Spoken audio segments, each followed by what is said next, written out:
नमस्कार दोस्तों, स्वागत है हमारे YouTube चैनल पर आपका। और देखिए यहाँ पे आप देख सकते हैं कि 17 अगस्त का ग्रुप डी का जो थर्ड शिफ्ट का पेपर है हमारे पास है। और इसमें जितने भी प्रश्न आप लोगों के लिए मिल पाए वो मैं लेकर आया हूँ यहाँ पे। और आगामी शिफ्ट के भी मैं ट्राई करूँगा कि पूरे जो है क्वेश्चन आपके सामने लेकर आए जाएँ। इन क्वेश्चंस को आप लोग जो है याद कर लीजिएगा, इनके आंसर याद कर लीजिएगा। इसका फ़ायदा क्या होगा कि हमने पिछले साल भी देखा कि एनटीपीसी के अंदर और एसएससी के अंदर जो है पेपर रिपीट हुए और उनमें से काफ़ी क्वेश्चंस आज भी आए और कल भी आए, ऐसा भी हो सकता है। तो आज के आने वाले शिफ्ट में जो पेपर है वो कुछ क्वेश्चंस कल भी आ सकते हैं, परसों भी आ सकते हैं। तो इनका जो है पूरा चांस बनता है कि रिपीट होने का। तो ध्यान रखिएगा, इनको रिपीट जरूर कर लेना है, याद कर लेना है एक बार।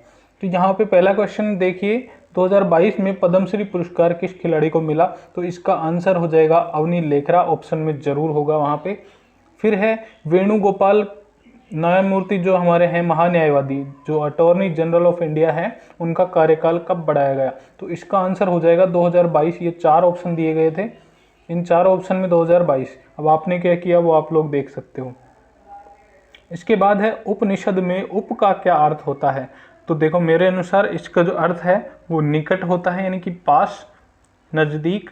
और आप लोगों ने इसका क्या आंसर किया वो आप देख लीजिएगा, ठीक है। इसके बाद हम चलते हैं A+B, एक रिएक्शन दी गई है इस प्रकार से और आगे 2 प्रोडक्ट दिए गए हैं।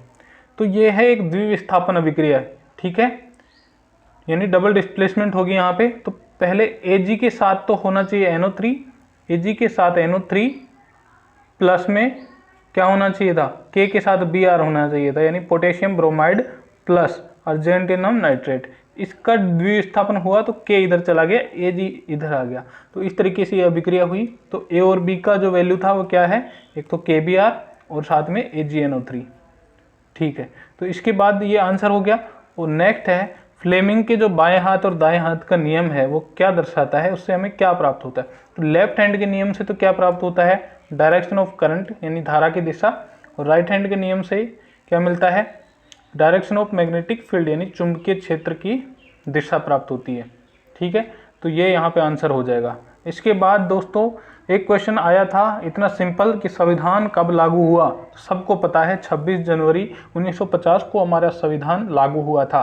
और अगर पूछ लिया जाए संविधान बनकर कब तैयार हुआ, तो ध्यान रखिएगा 26 नवंबर 1949 को, ठीक है। तो ये भी आप ध्यान रखिएगा, बनकर तैयार हुआ, ठीक है। इसके बाद हम लोग नेक्स्ट क्वेश्चन पे चलते हैं। प्रधानमंत्री श्रम योजना कार्ड के अंदर सरकार की हिस्सेदारी कितनी है, केंद्र सरकार की? तो इसका आप जो है जवाब गूगल से या कहीं से पता करिएगा। इस टाइप का कोई क्वेश्चन था, थोड़ा घुमा के मैंने लिखा है, अब ये पता नहीं कैसे आया था, पूरा क्वेश्चन मुझे मिल नहीं पाया है। और देखिएगा आगे का क्वेश्चन, 2011 की जनगणना के अनुसार कौन सी बोली भारत में 8.6% एरिया के अंदर बोली जाती है?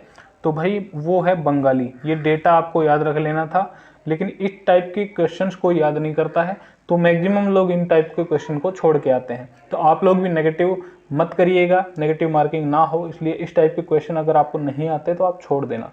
पूरे कंसेप्चुअल क्वेश्चन आ रहे हैं, आप खुद देख सकते हैं।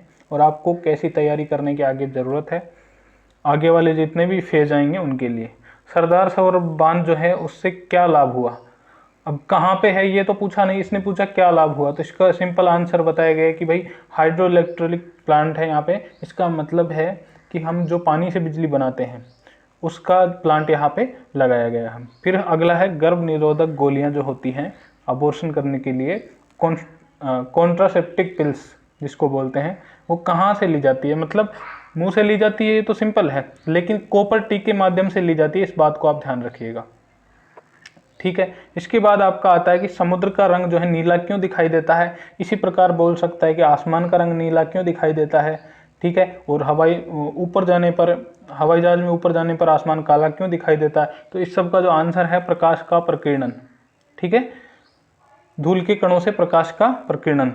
इसके बाद आएगा इलेक्ट्रिक यानी विद्युत का वाणिज्यिक मात्रक, यानी कि हम जो इलेक्ट्रिसिटी यूज करते हैं उसका मात्रक वाणिज्यिक रूप में क्या है? वैसे तो एम्पियर होता है विद्युत धारा का, लेकिन वाणिज्यिक मात्रक जो है किलोवाट आवर यानी कि किलोवाट घंटा है, जिसमें हम बिजली की खपत करते हैं।